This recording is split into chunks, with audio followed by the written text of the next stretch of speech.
Well, hey, hello, and how are you, everybody, from Arrowhead Stadium in Kansas City? I'm Dom Tibbetts. That's Matt Beauvais. The Bills and Chiefs, an AFC Championship rematch. 4 years in the making. We are less than 24 hours away from pretty much the point that we're recording this right now. Yep. Matt, I would ask normally when we get into these talks is like, what are your keys to the game? What is your sense about how this Bills team is approaching this week? You have been through a little bit of a gauntlet when it comes to the Bills and Chiefs in the playoffs covering this team.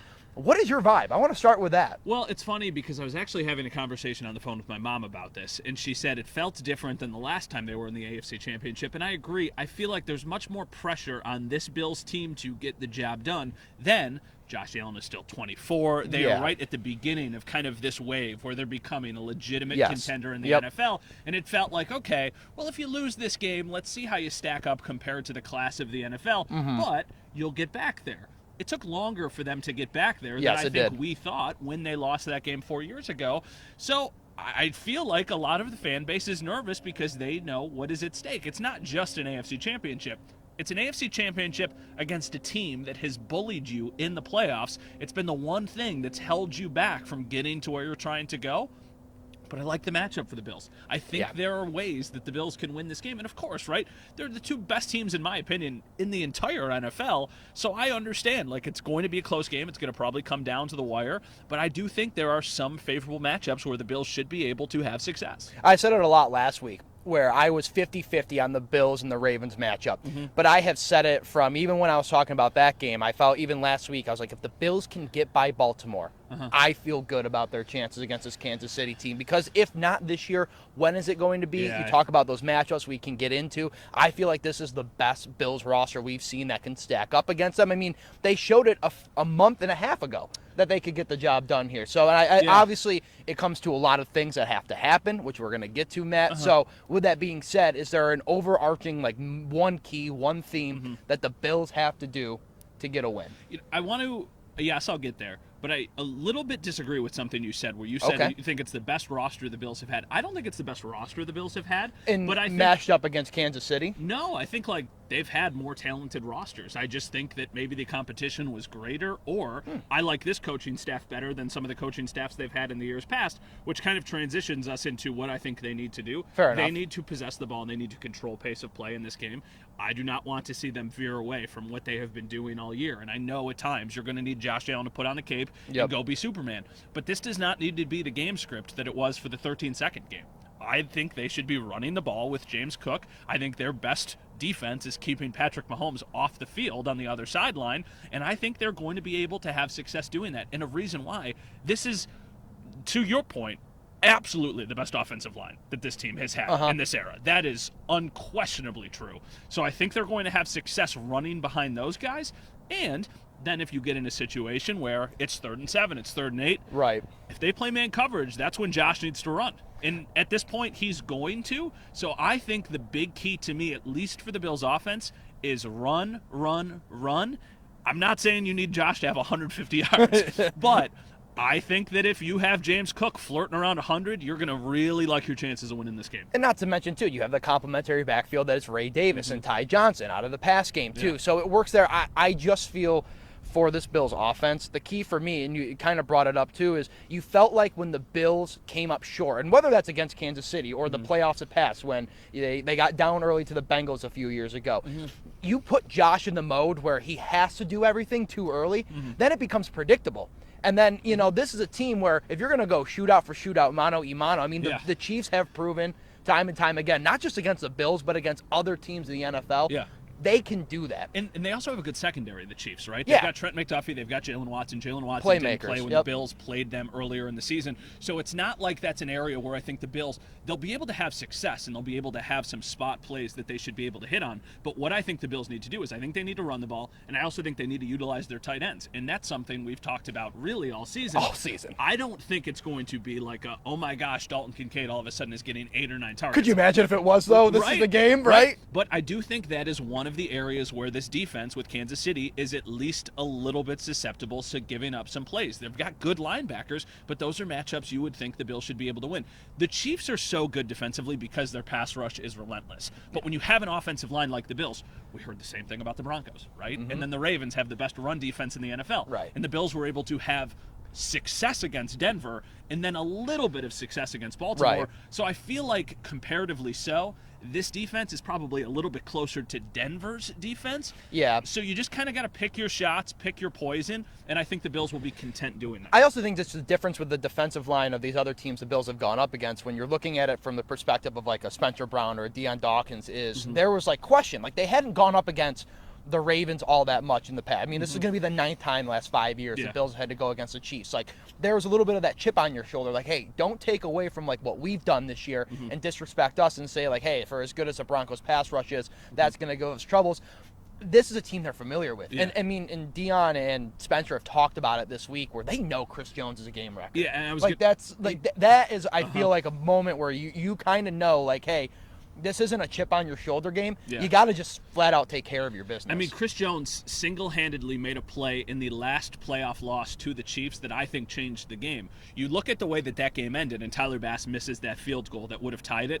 Josh took a shot to the end zone, and there were people who were not happy that he did not just take what was underneath and try and work his way down the field. If Chris Jones doesn't win his matchup there, Josh hits Shakir in the end zone, but he rushes his throw.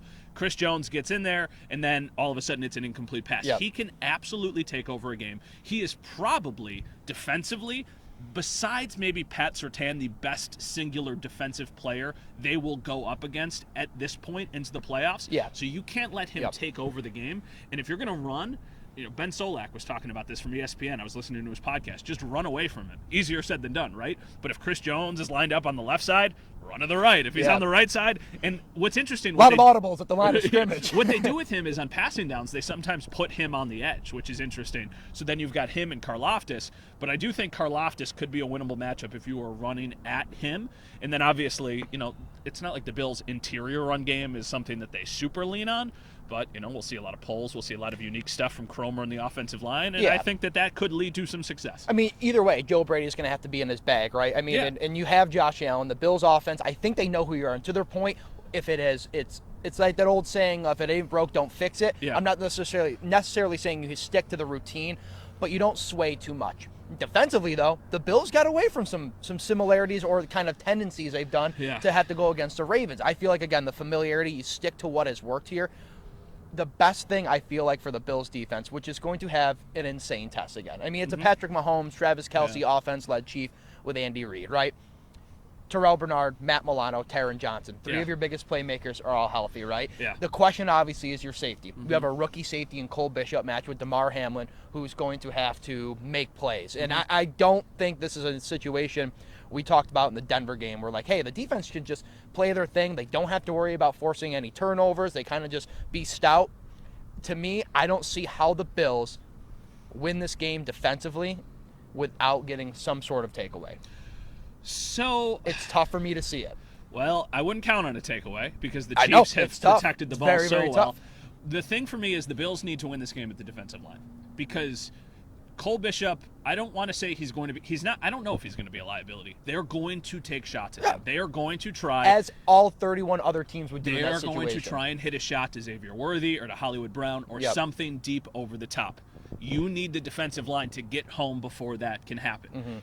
We have heard nationally all season, this is the worst offensive line the Chiefs have had. Patrick Mahomes is getting sacked more than he ever has. You need Daquan Jones and Ed Oliver to show up, and that has been something that has not consistently happened in the playoffs. 100%. They need to generate pressure from the interior. Now, there's a lot of layers to this, but the Chiefs took Joe Thuney, one of their unbelievable guards, and moved him to left tackle. Now, that has shored up things a little bit on the outside, but it's now a little bit more of a weakness interior. So if you can get that interior pressure, that's what Tom Brady always said. It's like it's the hardest to deal with interior pressure because it kind of swarms you, and then you feel like you get trapped and you don't have anywhere to go. They need an Ed Oliver game. They need a Daquan Jones game. And if those guys do their job, I think it should open up some favorable situations for Greg Rousseau. Yep. He has played well against this team. Even AJ Epinesa has. And then earlier in the season, they did not have Dwayne Smoot. He was another one of those guys who's missing. They like him in that NASCAR package when they bring in 3 pass rushers. So the defensive line, to me, is where this game, at least for the Bills' defense, needs to be won. And I also, I've heard so many fans talk about this, and I saw a couple people sharing articles about how they feel that Von Miller can earn every bit, every dollar spent if he has some sort of big game. But also, you have to rope him and figure him into this. He's had a really good stretch of games here. But it's time for that Von Miller to be the game wrecker. And that could be Greg. That could very well be Greg Rousseau being a game wrecker for the Bills. But you're going to need something. They should be incentivizing sacks for anybody on the defense. It's like, you get a sack, you get $1 million. And it's like, guess what? Have a big day, go make a couple $1 million. Maybe. I don't think they need the it is very clear that this team is internally motivated. I don't think they need it. But, if somebody told me, hey, you got a clean live shot, a perfect live shot, I'll give you $1 million. I guarantee. Well, actually, I would screw up immediately. I'd be so nervous. I'd be so nervous. But yeah, I forget my own name. It would incentivize things a little bit more. I think the overall just the vibe in that locker room. You talk about this team not needing anything more. It almost is to somebody who maybe isn't around covering this team as much as we have or in this locker room. It almost feels too relaxed, but I think that's a good thing for this team. I agree.